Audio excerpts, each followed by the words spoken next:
छोटे भैया लोगों ने प्रेस वार्ता की कि प्रशांत किशोर के पास पैसा कहां से आता है। प्रशांत किशोर ने पटना में जमीन खरीदी है, इनके पास सेल कंपनी है। और आप लोग भी ये सवाल कभी कभी पूछते रहे हैं कि जनसुराज के पास पैसा कहां से आता है। तो मैं आज किसी दूसरे पर बात करूं उससे पहले जरूरी हो गया है कि आप ये जानिए कि प्रशांत किशोर के पास पैसा कहां से आता है, उस पैसे को देने वाले लोग कौन है, उसका स्रोत क्या है, और उसको खर्च कैसे किया जाता है। क्योंकि सावन के अंधे को सब हरियाली दिखती है, बिहार के चोर नेताओं को सब चोर ही दिखता है। तो मैं आज कोई भी खुलासा करने से पहले अपने लिए, अपने जनसुराज में जुड़े हुए साथियों के लिए और बिहार की जनता के लिए बात बताना चाहता हूं कि अभी आपको आंकड़े जारी कर रहा हूं, उसको नोट कीजिए ताकि बिहार की एक एक जनता जाने कि जनसुराज का पैसा कहां से आया है, किस माध्यम से आया है और वो कहां खर्च हो रहा है। मैं ऐसा इसलिए कह रहा हूं कि कोई कल उंगली न उठाए कि प्रशांत किशोर भी दूसरे पर इल्जाम लगा रहे हैं, दूसरे लोग भी प्रशांत किशोर पर इल्जाम लगा रहे हैं। तो हमारी ये नैतिक जिम्मेवारी है कि मैं आपको स्पष्टता से वो फिगर बताऊं। अभी तक मैं आप में से कई लोगों को याद है, मैं ये कहता हूं कि पैसा सरस्वती से आता है, उन लोगों के माध्यम से आता है जिनको हमने मदद की, वो लोग पैसा देते हैं। क्योंकि बिहार में नई व्यवस्था बनाने के लिए किसी बालू माफिया, शराब माफिया, भ्रष्ट लोगों की मदद न लेनी पड़े, गरीब से गरीब व्यक्ति को भी अगर बिहार सुधारने के लिए जज्बा है, ताकत है, उसको चुनाव लड़ाया जा सके, इसके लिए जनसुराज के पास साधन होना चाहिए। उसके लिए हम लोगों ने लोगों से पैसा मांगना शुरू किया है, लेकिन हमने ये तय किया जब ये अभियान शुरू किया कि बिहार के लोग पैसा दें या न दें, मैं अपने जीवन का जो कुछ भी है सब कुछ लगाऊंगा बिहार की इस व्यवस्था को सुधारने के लिए। और ये सिर्फ शब्द नहीं है जो मैं कर रहा हूं, ये आप देख रहे हैं।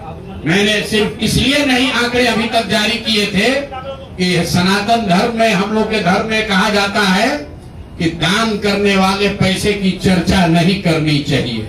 लेकिन यहाँ के छोटे भैया नेता, इन्होंने जब बात उठाई है तो मैं आंकड़ा जारी कर रहा हूं, आप लोग नोट कर लीजिए। पिछले 3 वर्ष में प्रशांत किशोर को पैसा कहां से आया है। हमको पैसा 2 जगह से मिलता है। एक, जिसको हम लोग सलाह देते हैं, जिसको आप राजनीतिक कंसल्टिंग कह लीजिए, या जो भी आदमी हमसे सलाह मांगता है। हमने जीवन में कभी किसी से फीस नहीं लिया, लेकिन जब बिहार का अभियान शुरू किए तो ये तय किया अब हम फीस लेंगे, क्योंकि हमको समाज के लिए पैसा चाहिए। तो 2021-22 से जिसने भी प्रशांत किशोर से मदद ली है, जिसने भी हमसे सलाह लिया है, वो चाहे कंपनी हो या पॉलिटिकल पार्टी, पहली बार अपने जीवन में मैंने ये भी किया है कि अगर कंपनी को भी, किसी बड़े बिजनेस हाउस को भी मेरे से सलाह चाहिए, उसका मैं फीस लेता हूं। और टोटल जो फीस लिया गया पिछले 3 वर्ष में मेरे व्यक्तिगत अकाउंट में या मेरे से जुड़े हुए संस्थाओं में 241 करोड़। बिहार के लोग सुन लो, अगर तुम चोरी करते हो, प्रशांत किशोर ने 241 करोड़ रुपया फीस के तौर पर मैंने पिछले 3 साल में जमा किया है। इस पर 30 करोड़ 95 लाख 68,764 रुपया जीएसटी पे किया गया है। ध्यान रखिए कि जो पैसा हम लोग सलाह देते हैं, उस पर जो फीस मिलती है, उस पर 18% भारत सरकार को जीएसटी देते हैं।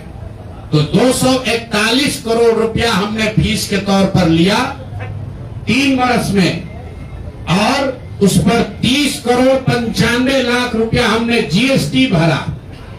उसके बाद 20 करोड़ रुपया इनकम टैक्स दिया है, 20 करोड़ रुपया टैक्स दिया है, इनकम टैक्स, और 98 करोड़ 75 लाख रुपया डोनेट किया है जनसुराज पार्टी को अपने व्यक्तिगत अकाउंट से। हमको कहता है पैसा कहां से लाते हैं, हम लोग चोर नहीं है। 98 करोड़ रुपया अपना व्यक्तिगत पैसा मैंने जो बच गया खर्च के बाद ये तय किया है कि जीवन में जो भी पैसा कमाएंगे इस 10 साल में, ये सब बिहार की व्यवस्था को सुधारने के लिए लगाएंगे। तो 241 करोड़ रुपया में फिर से नोट कर लो भाई, आगे सवाल जो पूछ रहे हैं, 30,95,68,764 रुपया जीएसटी दिया, 198 करोड़ रुपया पार्टी को डोनेट किया, बाकी पैसा खर्च के बाद जो बचा उस पर 20 करोड़ रुपया इनकम टैक्स भरा है। ये प्रशांत किशोर की इंटीग्रिटी है। पैसा किसने दिया? जिसको हमने सलाह दिया है। जिसको सलाह दिया तो स्रोत भी बता रहे हैं पैसा क्यों मिला। जिसको सलाह देते हैं उससे पैसा लेते हैं। गांव गांव में कहा है, सैकड़ों करोड़ रुपया लेते हैं, लेकिन चोरी नहीं करते हैं, सरस्वती का खाते हैं। सलाह देते हैं, जो पैसा मिला चेक से मिला, उस पर 18% जीएसटी भरा। जो पैसा जन स्वराज की व्यवस्था को चलाने में खर्च हुआ, उस खर्च के बाद जो बच गया वो भी 98 करोड़ रुपया पार्टी को डोनेट कर दिया चेक से। 98 करोड़ 75 लाख रुपया इनकम टैक्स भरा, 30 करोड़ रुपया। और आगे से ये जितने आप लोग पत्रकार हैं, मेरा आपसे आग्रह है, हमको नेता मत कहिए। हम मंच पर जो कहते हैं वो करते हैं। हम नेता नहीं हैं, बिहार से पैसा कमाने नहीं आए हैं। अपना खून पसीना का कमाई का पैसा लगा रहे हैं। इसलिए लगा रहे हैं कि बिहार में गरीब से गरीब आदमी भी अगर सुधार के लिए कुछ करना चाहता है तो उसको पैसे के वजह से पीछे न हटना पड़े। और आपके सामने बिहार के लोगों को बता रहे हैं, अगले 10 बरस तक जब तक बिहार की व्यवस्था नहीं सुधरेगी, अपना शरीर बेच के भी पैसा लाना होगा तो भी पैसा लाएंगे, लेकिन बिहार में चोरी की राजनीति को खत्म करके ही दम लेंगे। ये आप ध्यान रखिए। और किसी भी अपने हमारे जो जन स्वराज के साथी हैं, उनको डरने की जरूरत नहीं है। 1-1 रुपया प्रशांत किशोर का अकाउंटेड है। केंद्र सरकार को जीएसटी भरा है, इनकम टैक्स भरा है। और जब आप इनकम टैक्स भरते हैं तो ये भी पूछा जाता है कि पैसा आया कहां से है। किसी ने कहा अभी एक प्रेस कॉन्फ्रेंस में, एक मैं खाली आपको उदाहरण देता हूं, नवयुगा कंस्ट्रक्शन के नाम पर किसी ने कहा पैसा दिया है। बिल्कुल दिया है। 11 करोड़ रुपया लिए है। 11 करोड़ रुपया 2 घंटा सलाह के लिए लिए। उनको एक प्रोडक्ट लॉन्च करना है, वो लॉन्च करने के लिए हमसे सलाह चाहिए, तो 11 करोड़ रुपया हमने कहा पार्टी को डोनेट करो, तब 2 घंटा का सलाह देंगे। ये बिहार के लड़के की ताकत है, ये सरस्वती की ताकत है। हम लोग चोरी नहीं करते, नवयुगा से घूस नहीं लेते हैं। अपना जहां मेहनत करते हैं उसका फीस लेते हैं, और जो भी पैसा मिलता है अपना खर्च काट के जो बच जाता है वो पार्टी में डोनेट करते हैं। और हमने अपने साथियों से भी कहा है कि बिहार में जाकर लोगों से पैसा मांगने से पहले आप अपना जितना डोनेट कर सकते हैं वो कीजिए। और मैं लोगों को कहूं, उससे पहले हमने अपने आप पर ये जिम्मेवारी ली है कि जो भी 10 साल में पैसा कमाएंगे, ये सारा पैसा बिहार को बनाने सुधारने के लिए डोनेट करेंगे। और ये 98 करोड़ रुपया इस साल में डोनेट किया है मैंने। 98 करोड़ 50 लाख रुपया हमारे अकाउंट से सीधे जन स्वराज को मैंने डोनेट किया है। जिसको देखना है देख लीजिए। और फिर से दावा कर रहे हैं, अगर इसमें कोई कमी गलती है पैसा का निकल जाए तो केंद्र सरकार जांच करा ले, ईडी सीबीआई इनकम टैक्स लगा ले, 1 पैसे का ऊपर नीचे होगा नहीं। और ये बात अब यहाँ से खत्म होनी चाहिए। मेरे लिए अपमान की बात है कि आप कहते हैं कि अशोक चौधरी भी चोरी किया है, प्रशांत किशोर भी चोरी किया है। हम इन लोगों के पंक्ति में खड़ा होने वाले लोग नहीं हैं। मरना पसंद है, लेकिन इन चोर नेताओं के साथ बराबरी पर खड़ा नहीं हो सकते हैं। हम लोग चोरी नहीं करते हैं। और अब मैं आपसे सवाल पूछ रहा हूं। अब आज जिस काम के लिए आप जुड़े हैं, पहला इल्जाम सीधा और सीधा वैभव विकास ट्रस्ट पर, न्यास पर है। मुन्ना जी ने पेपर जारी किया है। न्यास के जो मुख्य पदाधिकारी हैं, जियालाल आर्य जी, मैं आज भी समझता हूं आप बहुत ईमानदार व्यक्ति हैं। आप बताइए कि पिछले 1 साल में जब से अशोक चौधरी की बेटी की सगाई अनिता कुणाल के लड़के से हुई है, उसके बाद से 100 करोड़ से ज्यादा की संपत्ति पटना में न्यास के द्वारा खरीदी गई है। जियालाल आर्य जी, अगर जैसे मैंने बताया है अभी प्रेस के सामने, आप प्रेस के सामने आइए और बताइए, न्यास का अकाउंट जारी करिए कि कहां से ये पैसा आपके पास आया है, कहां से ये 100 करोड़ रुपए न्यास के पास आए। जब से न्यास बना है उसमें 10 करोड़ का भी संपत्ति नहीं खरीदा गया। पिछले एक साल में 100 करोड़ का ज्यादा से ज्यादा का संपत्ति कैसे खरीदा गया है। आप व्यक्तिगत तौर पर ईमानदार हैं तो नीतीश कुमार भी ईमानदार है, मनमोहन सिंह भी ईमानदार थे, लेकिन जिस न्यास के आप मुखिया हैं, ये कहने से बात नहीं बनेगी कि हमको जानकारी नहीं है। मैं अभी आपके सामने चुनौती दे रहा हूं, वैभव विकास ट्रस्ट से न्यास से लोग आकर ये बताएं कि पिछले 1-1.5 साल में 100 करोड़ से ज्यादा की संपत्ति पटना में उस न्यास के माध्यम से कैसे खरीदी गई है। उसमें मुख्य सचिव, यहाँ बिहार के मुख्य सचिव जो हैं, उनके परिवार की महिला हैं, तो अभी इनकी जिम्मेवारी है। मुख्य सचिव यहाँ पर प्रत्यय अमृत हैं, इनकी सास है मुन्ना जी, इनकी सास है, प्रत्यय अमृत की सास है, इनकी सासू माँ है, और जियालाल आर्य जी और अनिता कुणाल, ये तीनों लोग बताए। इन्होंने कहा किशोर कुणाल जी का नाम बहुत बड़ा है, तो किशोर कुणाल जी के नाम पर ही कम से कम उनके नाम को दागदार मत कीजिए। समाज ने उनके नाम की बड़ी प्रतिष्ठा है। तो आप प्रेस को बुलाइए और क्लियर कीजिए कि आपके न्यास से, मैं 3 लोगों का नाम ले रहा हूं, जियालाल आर्य जो बहुत सम्मानित व्यक्ति हैं, ईमानदार व्यक्ति हैं, उनकी ऐसी छवि है। दूसरा अनिता कुणाल जी जो किशोर कुणाल जी की पत्नी है, और तीसरा यहाँ के मुख्य सचिव की सासू माँ। ये तीनों लोग बताएं कि न्यास में 100 करोड़ से ज्यादा की संपत्ति खरीदने का पैसा कहां से आया है। दूसरी बात, अशोक चौधरी के नाम पर जो संपत्ति की बात कही गई है, हम लोग उस बात पर कायम हैं। 200 करोड़ की संपत्ति इन्होंने अर्जित की है। इन्होंने कैमरे पर आप लोगों को कहा कि 1 कट्ठा भी जमीन हो जाएगा तो मैं जन स्वराज की गुलामी करूंगा। मेरे भाई मुन्ना जी ने अभी पूरा डॉक्यूमेंट जारी किया है। अगर या तो उसको आप रिबटल कीजिए कि ये आपका जमीन नहीं है, और अगर जमीन है तो जन स्वराज की गुलामी मत कीजिए, बिहार के लोगों की गुलामी के लिए तैयार होइए, इस्तीफा दीजिए। नहीं इस्तीफा दीजिएगा तो आपका घेराव होगा, आपका राजनीति आपका नहीं करने देंगे। हम लोग राज्यपाल, मुख्यमंत्री नहीं सुन रहे हैं, हम लोग राज्यपाल महोदय के पास जाएंगे, कोर्ट में जाएंगे, इनके खिलाफ कार्रवाई होनी चाहिए। और 100 करोड़ का मानहानि का नोटिस भेजे थे, आज डर के मारे शायद कहे हैं कि अब आगे हम कानूनी कार्रवाई नहीं करेंगे, तो 5 दिन के अंदर अंदर आधिकारिक तौर पर लीगल नोटिस वापस ले, और नहीं लेंगे तो इन पर 500 करोड़ का और घोषणा करेंगे। नोट कर लो भाई, 200 करोड़ पर घबराए हुए हैं ना, 500 करोड़ का और अवैध संपत्ति जो खरीदा है अशोक चौधरी ने अलग अलग नाम से। 7 दिन का समय दे रहे हैं, 7 दिन के अंदर अंदर अगर अब इस बात के लिए माफी नहीं मांगे कि प्रशांत किशोर पर झूठा मानहानि का मुकदमा करने का केस तो नहीं किया है, नोटिस भेजे हैं, तो अगर 7 दिन के अंदर अंदर लीगली कैमरे के सामने आकर एक नोटिस वापस नहीं लिए तो इन पर 500 करोड़ का और जो अवैध संपत्ति ये कब्जा किए हैं, खरीदे हैं, उसकी सारी सूची आपके सामने जारी करेंगे। एकदम इनको चुनौती दे रहे हैं भाई। 200 पर दिए हैं, 200 किए थे, 500 करोड़ का इनका पेपर तैयार है।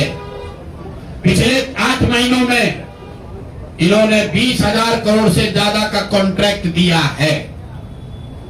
20,000 से ज्यादा का कॉन्ट्रैक्ट भाई साहब ने दिया है, और हर कॉन्ट्रैक्ट में 5% पैसा कमीशन के तौर पर लिया गया है।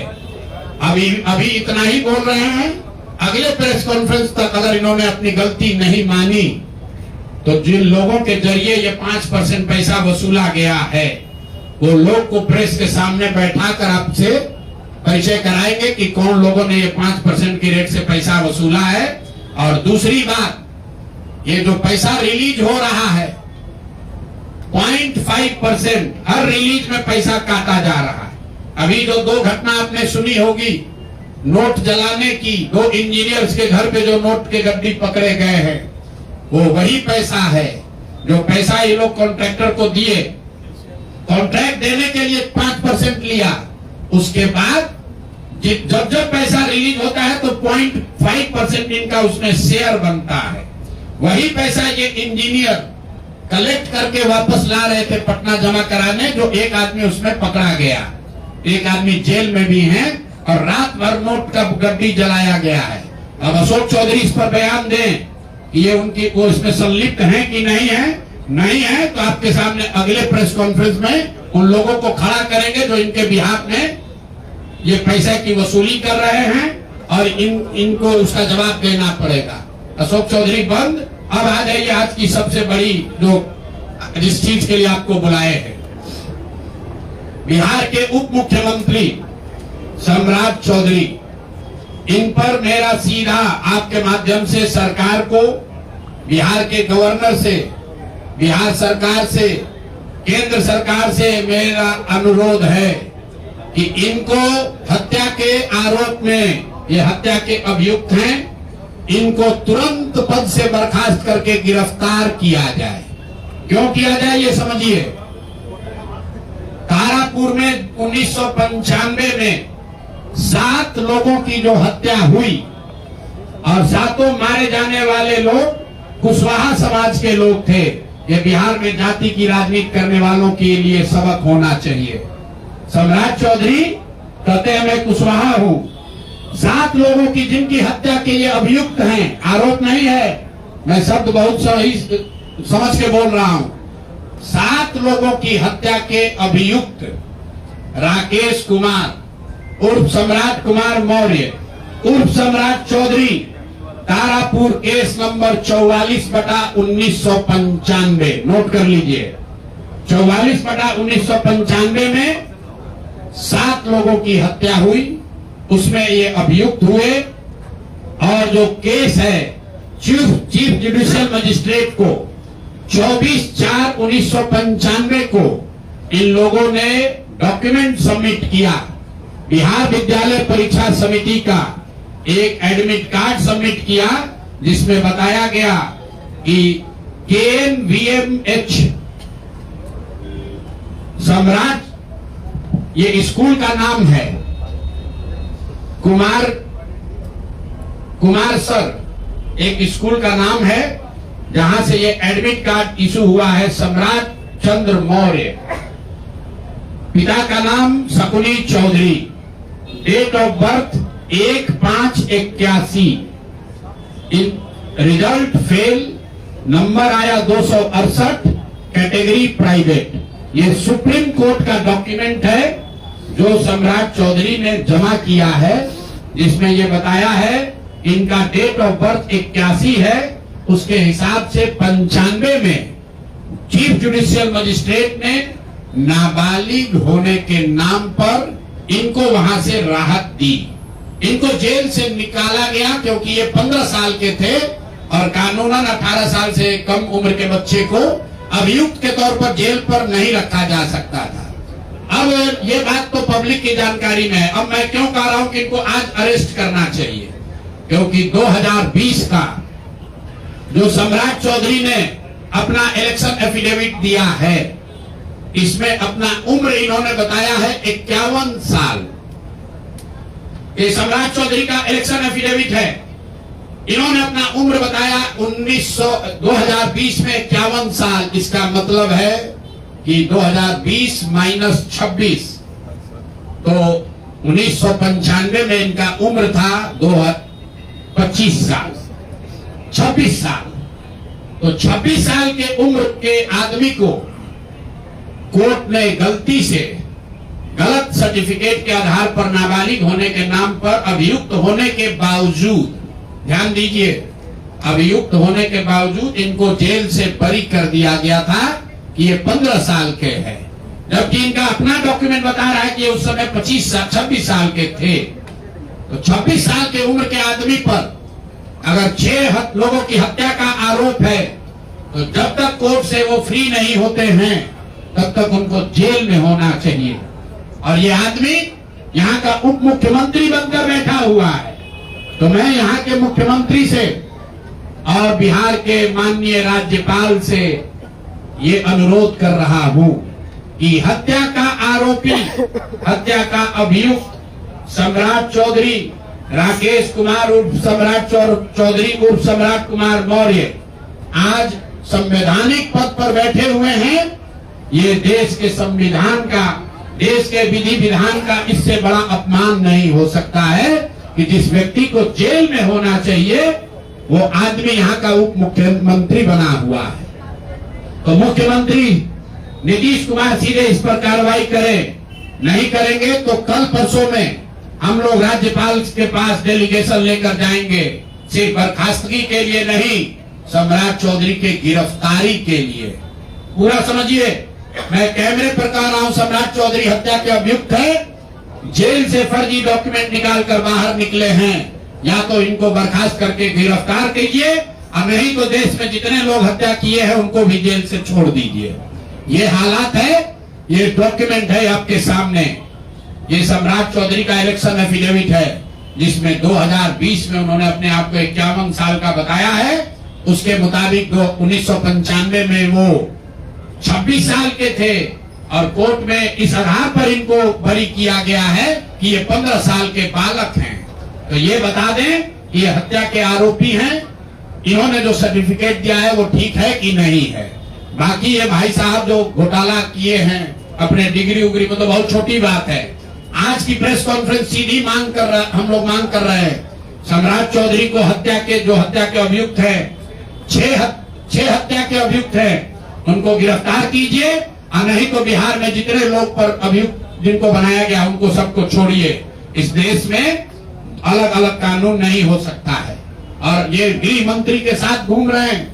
मोदी जी को हम लोग कल पत्र लिखेंगे कि आपके पार्टी का नेता, जितने लोग भाजपा के समर्थक हैं, भाजपा के जितने लोग नेता हैं, कार्यकर्ता हैं, वोटर हैं, आपके जरिए से सबको बता रहा हूं, मेरे भाई एक बार अपने दिल पर हाथ रखकर सोचो, जिस व्यक्ति पर 6 लोगों की हत्या का आरोप है, जो व्यक्ति 6 लोगों की हत्या का अभियुक्त है, उसको तुम अपना नेता बनाकर बिहार का उप मुख्यमंत्री बनाए हो और तुम अपराध की बात करते हो, तुम जंगल राज की बात करते हो।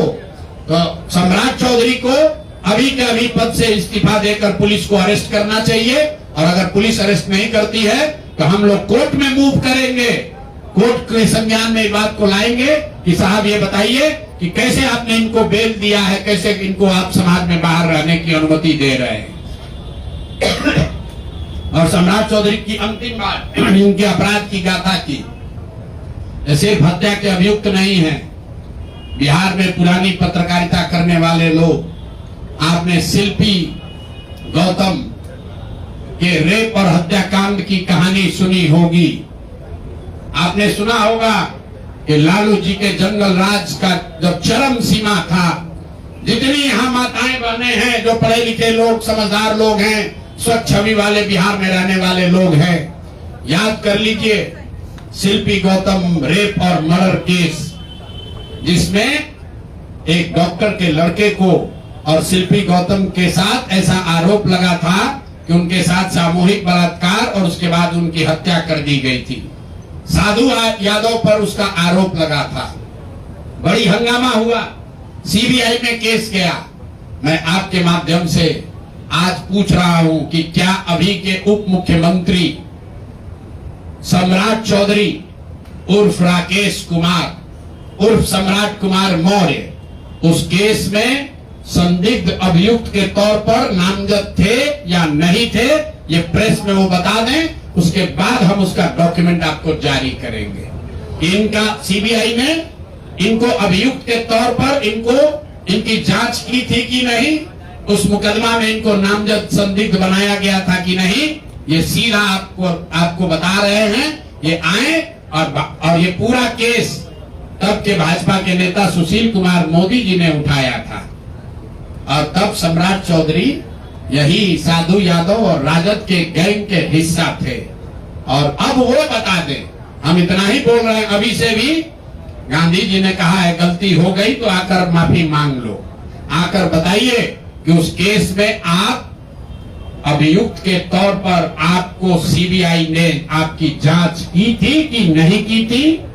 आपके सैंपल टेस्ट लिए गए थे कि नहीं लिए गए थे? आपके उस घटना में क्या संलिप्तता है नहीं है ये बताइए। उस केस में आपको बता देते हैं, लालू जी का प्रभाव था, साधु यादव को बचाने के लिए केस को बंद कर दिया गया, लेकिन वो केस खत्म नहीं हुआ। पटना के एक एक आदमी को याद है वो घटना। तो अब राकेश कुमार बताएं, आज के सम्राट चौधरी बताएं कि उस केस में इनकी भूमिका क्या थी, उसमें ये नामजद थे कि नहीं थे, और थे तो इन्होंने इसको डिस्क्लोज क्यों नहीं किया। अब आज का घोषणा खत्म। मैंने अपनी बात बताई कि हमारे पास पैसा कहां से आया है, कितना किसने दिया, कितना टैक्स भरा, और जो पैसा बचा उसका मैंने क्या किया।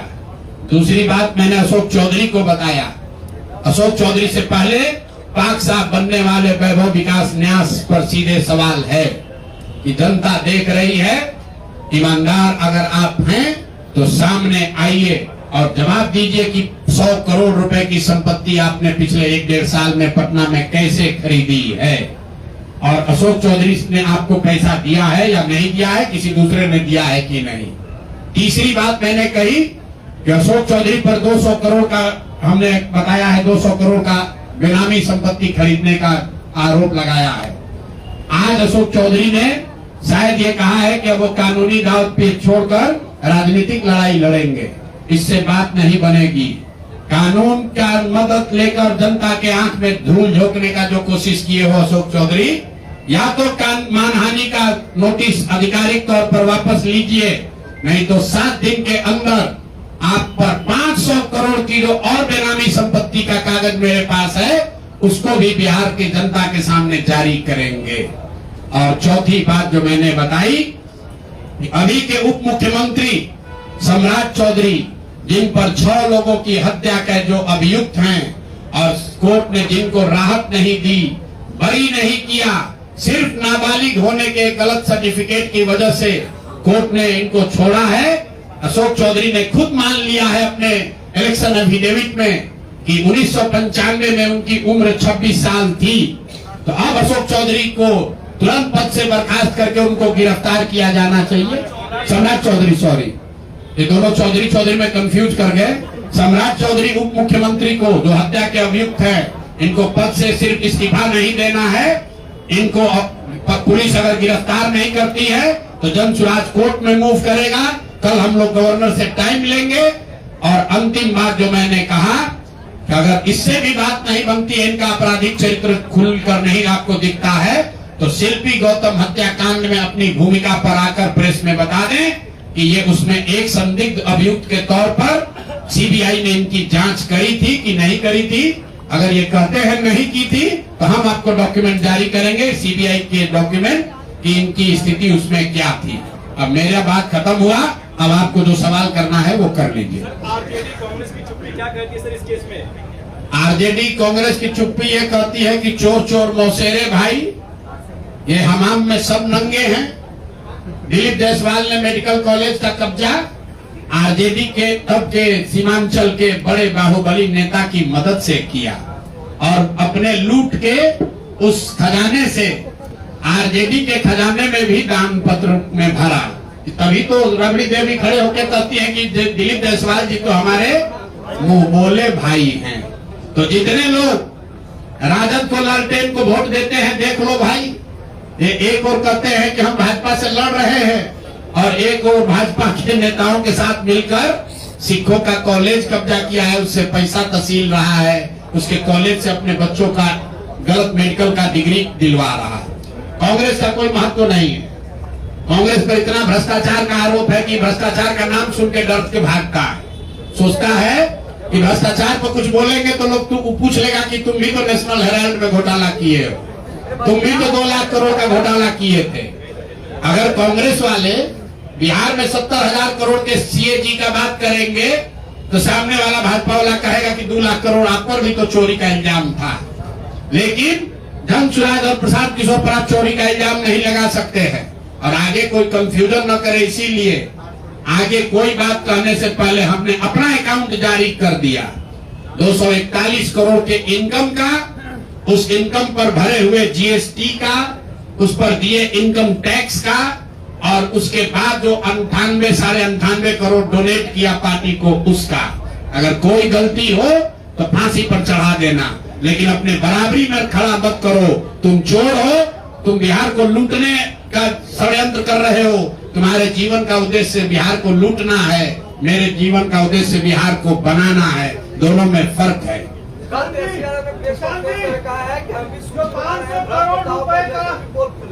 तेजस्वी यादव अगर सूची बनाएंगे तो सबसे पहले तो अपने दोनों मामा का नाम लिखना पड़ेगा, साधु यादव, सुभाष यादव। उसके बाद अपने माता पिताजी का नाम लिखना पड़ेगा। तो चारा चोरी के मामले में, लैंड फॉर जॉब में जाने कितने लोगों का जमीन लिखवा लिए उसके मामले में। उसके बाद तेजस्वी यादव को अपने उन जिला के राजद के बाहुबली नेताओं का नाम लिखना पड़ेगा जिन्होंने अपराध, अपहरण, जमीन रंगाई, हत्या के आधार पर अपना साम्राज्य खड़ा किया है। तो पहले इनका नाम जारी करेंगे। वर्तमान सरकार की बात कर रहे हैं। ये सब सरकार ही में तो है। अभी तेजस्वी यादव भी तो सरकार में थे 2 साल से पहले। सरकार और विपक्ष दोनों पर कानून को पैसा नहीं लेते हैं। उनका विधायक पैसा नहीं लेता है, सैलरी नहीं लेता है, उनके विधायक को घर नहीं मिला है। तेजस्वी यादव को जेट प्लस सिक्योरिटी मिली, उसका पैसा कौन भर रहा है? बिहार की जनता भर रही है। तेजस्वी यादव जिस घर में रहते हैं उसका किराया कौन देता है? बिहार की जनता देती है। राजद का, कांग्रेस का जो विधायक है उसका महीना का पैसा कौन देता है? बिहार की जनता देती है। बिहार के जनता से भत्ता ले रहे हो, सैलरी ले रहे हो, तो तुम चोरी करोगे तो तू उसका जारी नहीं होगा। हम क्यों नहीं बोल रहे हैं राजद पर? क्योंकि ये तो जाने हुए चोर हैं। पूरा बिहार जानता है ये चोर है। इस चोर को चोर कहने का क्या फायदा है? जो चोर है उसको बिहार की जनता ने सिर्फ जाना नहीं, सत्ता से उखाड़ कर फेंक दिया। 2005 के बाद सत्ता के इर्द गिर्द भी आने नहीं दिया। ये बिहार की जनता की समझदारी है। लेकिन उनको चोर बताकर जो लोग सत्ता में आए, जिन पर जनता ने भरोसा किया, वो कितने बड़े अपराधी हैं। उन पर भी हत्या, अपहरण, लूट का वही संगीन अपराध का इल्जाम है जो राजद के नेताओं पर था। इसीलिए तो प्रशांत किशोर और जनसुराज की जरूरत है। ये हमाम में सब नंगे हैं और बिहार की जनता देख रही है, पीछे हटने वाले नहीं हैं। चाहे कुछ भी परिणाम हो जाए, इनको जीना इनका हराम कर देंगे। जनता इनको, इनके नेता, इनके पार्टी इनको बर्खास्त करेगी। अगर वो नहीं करेंगे तो जनता इनको बर्खास्त करेगी। अगर वो भी नहीं करेगा तो कोर्ट में जाएंगे। इनको लड़ाते लड़ाते जब तक इंसाफ नहीं होगा छोड़ेंगे नहीं। प्रशांत जी, एक सवाल अशोक चौधरी के प्रॉपर्टी की आप बात कर रहे हैं। अशोक चौधरी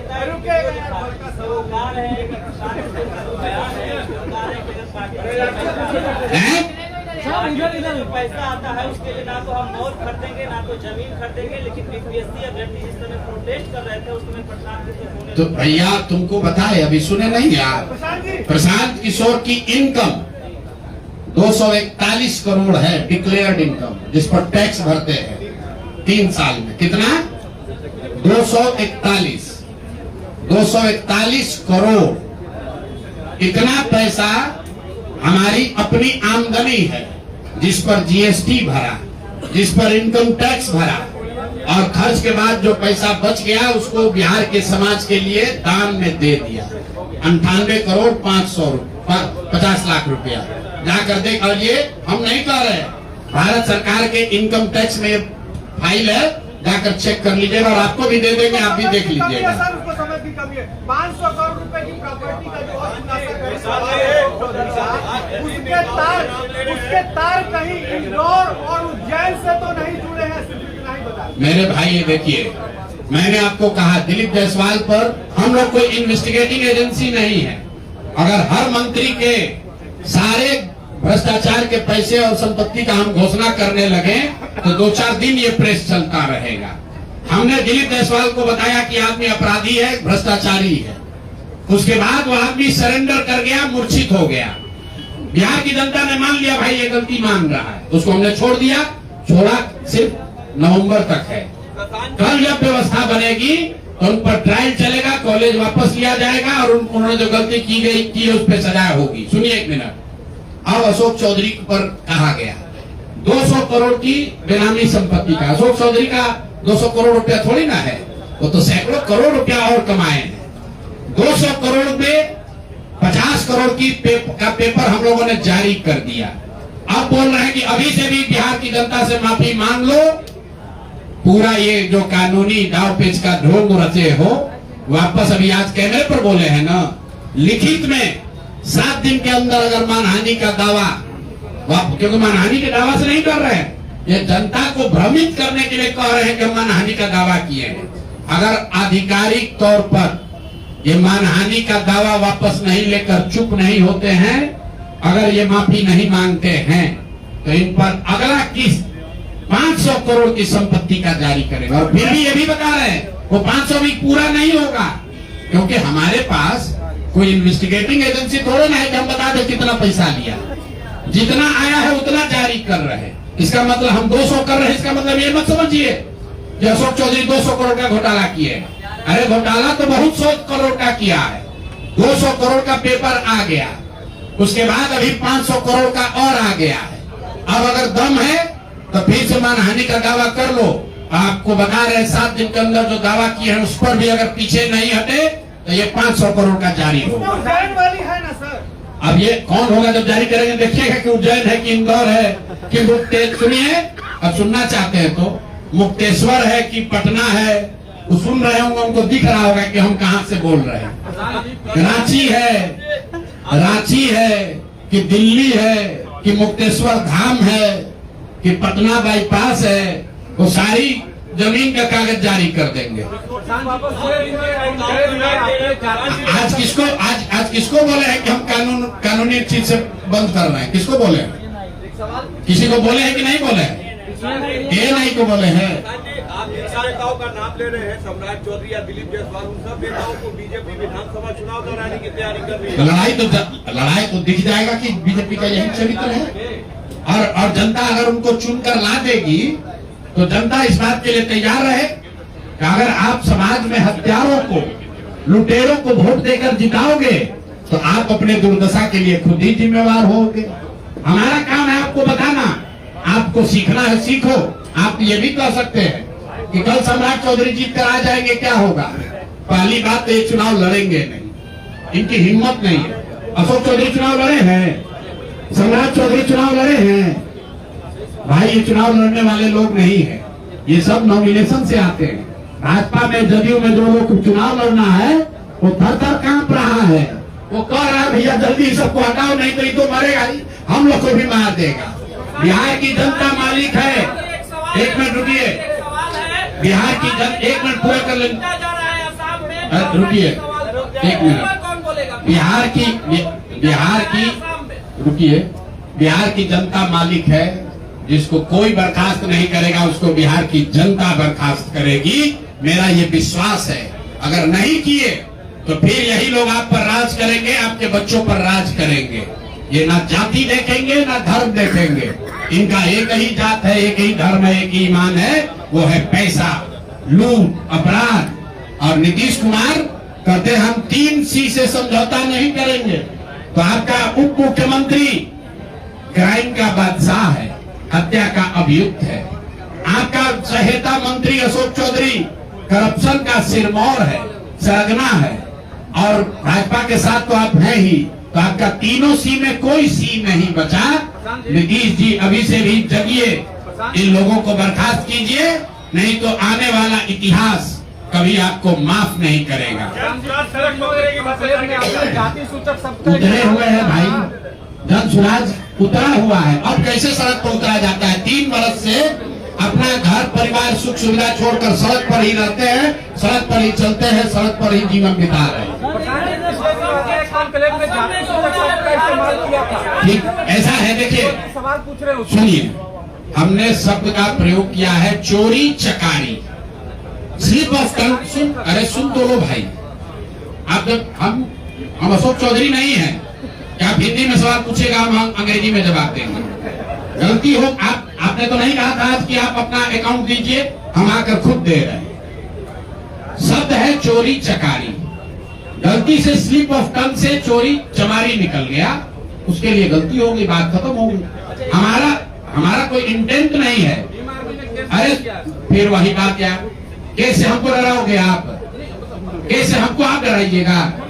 अभी एगो मंत्री किए थे ना केस, डर के मारे आज क्या कह रहे हैं भैया, केस मुकदमा बंद कर रहे हैं। केस हमको कोई नेता कहा था ना प्रशांत किशोर को जेल भिजवाए बगैर मानेंगे नहीं, हैं तेल चोर जेल भिजवा दिया हमको। हम तो यही ना खड़ा है, उनके गृह मंत्री भी आए थे, उनसे कहा कि हमको जेल भिजवा देते है तो हम। अरे ये प्रशांत किशोर की ताकत नहीं है। कुछ लोग कह रहा प्रशांत किशोर इतना ताकतवर आदमी है, बोल रहा है ना, ये ईमानदारी की ताकत है, ये शुद्धता की ताकत है। हम लोग चोरी करने वाले लोग नहीं हैं, जीते या हारे बिहार को बनाने सुधारने जगाने आए हैं, यहाँ से लूटने नहीं आए हैं, कुछ लेने नहीं आए हैं, कुछ देकर ही जाएंगे, लूटने नहीं आए हैं। अगर नोटिस वापस नहीं जाती है तो प्रशांत का खुलासा होगा। एक एक करके बोलिए। आसाम में बिहार के बच्चों को पीटा नहीं जा रहा है, उनसे अभद्रता, एक जो साथी है उनके साथ अभद्रता हो रही है। ये पहली बार नहीं हुआ है, असम में खाली नहीं हुआ है, तेलंगाना में हुआ, आंध्र में हुआ, महाराष्ट्र में हुआ, तमिलनाडु में हुआ। लेकिन असम में आज किसकी सरकार है? भाजपा की सरकार है। कौन वहां मुख्यमंत्री है? हेमंत बिश्व शर्मा है। और बिहार के लोगों को गाली दे रहा है, कोई भाजपा का नेता एक शब्द नहीं बोलेगा डर के मारे। किसी का हिम्मत नहीं है कि हेमंत बिश्व शर्मा को बोले कि जो उसने ये काम किया उसको अरेस्ट करो। तो मेरे भाई, चाहे राहुल गांधी हो, तेलंगाना का मुख्यमंत्री रेवंत रेड्डी ने कहा कि बिहार के लोगों का डीएनए, बिहार के लोगों उसके डीएनए से खराब है। और उसी रेवंत रेड्डी को राहुल गांधी और तेजस्वी यादव यहाँ गांव-गांव घुमा रहे हैं। वो घुमा रहे, ये गलती नहीं है, ये आपकी हमारी बिहार के लोगों की गलती है कि हम लोग उसको बिहार में घूमने दे रहे हैं। जो हम लोग के माँ बाप को, हम लोग के पुरखों को, हम लोग के डीएनए को गाली देता है, वो बिहार में आकर घूमता है और हम लोग उसको बर्दाश्त करते हैं।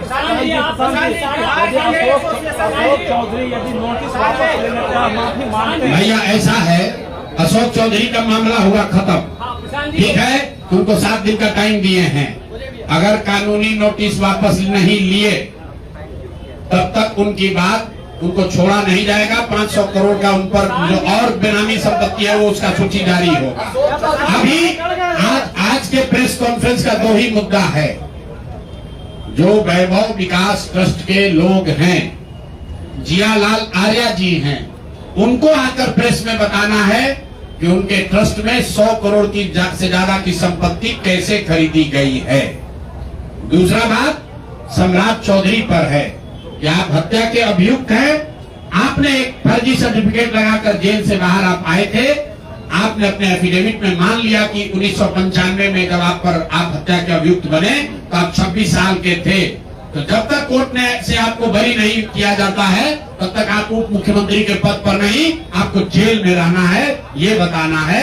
और अंतिम बात ये कहा गया है कि शिल्पी गौतम रेप और हत्याकांड में सम्राट चौधरी अपनी भूमिका के बारे में स्पष्टता से बताएं कि उसमें उनकी कोई भूमिका अभियुक्त या संदिग्ध के तौर पर है, थी या नहीं है।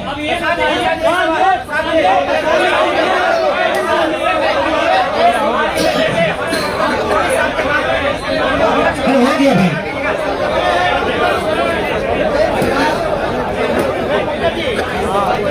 धन्यवाद। थैंक यू भाई, प्रेस कॉन्फ्रेंस खत्म हो गया, बाय बाय।